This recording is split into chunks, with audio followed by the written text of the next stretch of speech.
Good morning students, I am स्वधा aunty. Last time पे हम लोगों ने पढ़ा था कि ग्रॉस मोटर स्किल्स और फाइन मोटर स्किल्स क्या होती हैं, और हम जब अपने टाइम और एनर्जी को मैनेज कर रहे होते हैं तो किस किस टाइप के वर्क हमें करने होते हैं, टाइप ऑफ वर्क पढ़ा था।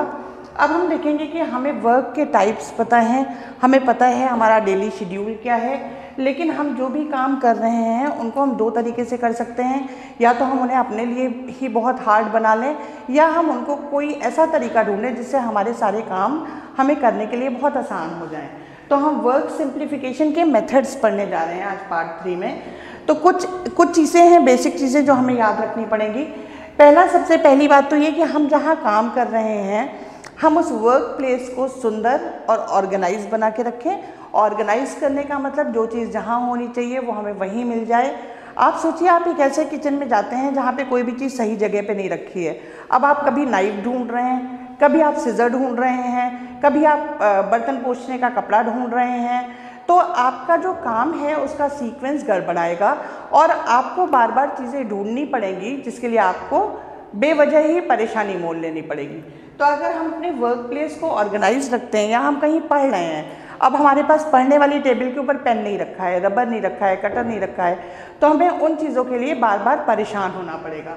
तो इसलिए वर्क प्लेस को ऑर्गेनाइज रखना बहुत ज़रूरी है। इसके बाद आता है यूजिंग लेबर सेविंग डिवाइसेस।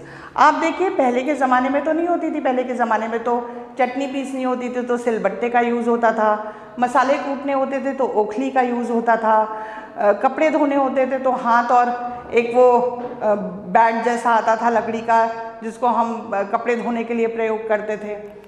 लेकिन आजकल कितने सारे इलेक्ट्रॉनिक इक्विपमेंट्स आ गए हैं, वॉशिंग मशीन आ गई है, जूसर ग्राइंडर आ गया है। आप बहुत सारे काम ऐसी लेबर सेविंग डिवाइसेस के थ्रू कर सकते हैं।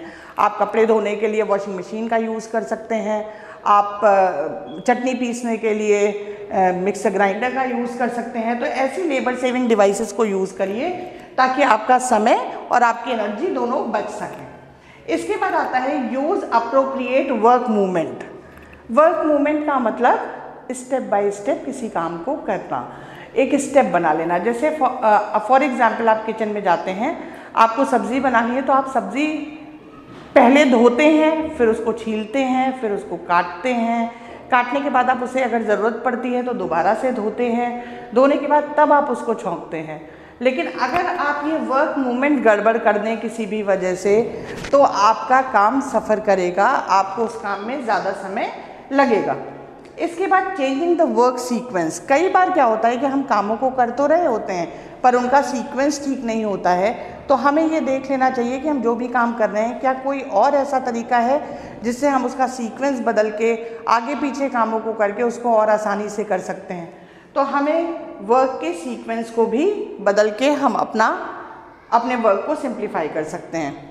इसके बाद आप देखिए, फॉर एग्जाम्पल ये टेबल है और मुझे इस टेबल पे अगर कुछ लिखना है, तो इस टेबल पे लिखने के लिए मुझे क्या करना पड़ेगा, मुझे झुकना पड़ेगा ऐसे, और मैं झुकूंगी तो मेरी पीठ में क्या होगा, दर्द होगा। तो जब भी हम कहीं किसी भी जगह पे बैठे होते हैं या कहीं पर भी काम कर रहे होते हैं, तो हमें दो चीज़ों का बहुत ध्यान रखना पड़ता है। एक तो जिस प्लेटफॉर्म पे हम काम कर रहे हैं उसकी हाइट क्या है, वो हमारी हाइट से रिलेटेड है कि नहीं है। दूसरा, हमारा पॉस्चर क्या है। कहीं ऐसा तो नहीं है कि हम बॉडी के साथ कोई अन्याय कर रहे हैं, उसको कोई ऐसा पॉस्चर दे रहे हैं जिस पॉस्चर पे हमारी पीठ में दर्द हो रहा है या हमारी बॉडी में पेन हो रहा है। तो हम ऐसे पॉस्चर्स को भी अवॉइड करते हैं, क्योंकि अगर हम ही थक गए तो हम काम ठीक से नहीं कर पाएंगे। Then comes working on proper height, ये मैंने आपको अभी बता ही दिया है। Next point is dovetailing. What is dovetailing? Dovetailing is जब हम बहुत सारे काम एक साथ करते हैं। आप देखिए, कुछ लोग होते हैं जो एक एक काम करते हैं और सारे कामों को दिन भर करते रहते हैं।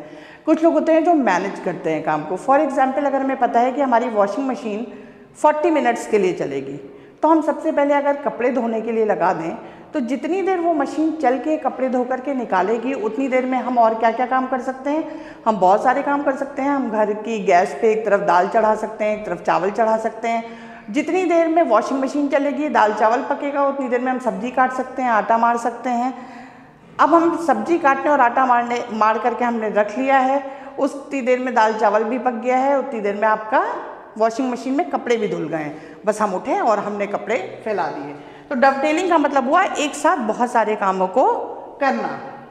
Then comes use ready to consume items. आजकल बहुत सारे आइटम्स बाज़ार में ऐसे आ रहे हैं, जैसे कटी हुई सब्जियां आ रही हैं, मकेन्स आ रहे हैं, बनी बनाई सब्जियां आ रही हैं।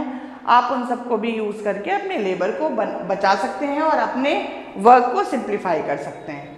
Then comes perfect your skill. आप जो भी काम कर रहे हैं उसको करना प्रॉपरली सीखिए, सीख के करिए, क्योंकि जब हम कोई काम सीख के करते हैं तो वो प्रॉपरली हो पाता है और मैनेज रहता है। तो ये आपके वर्क सिंप्लीफिकेशन के तरीके थे।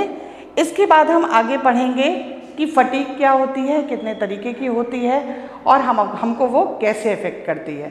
तो तब तक के लिए जाइए, अपने वर्क को ऑर्गेनाइज करिए और मुझे बताइएगा कि वर्क ऑर्गेनाइज करने के बाद आपको अपने काम में कैसा लगा, आपको आराम मिला या आपकी प्रॉब्लम्स बढ़ी। तो ये आपका होमवर्क है। नेक्स्ट टर्न पे फिर मिलेंगे। Till then bye bye, take care.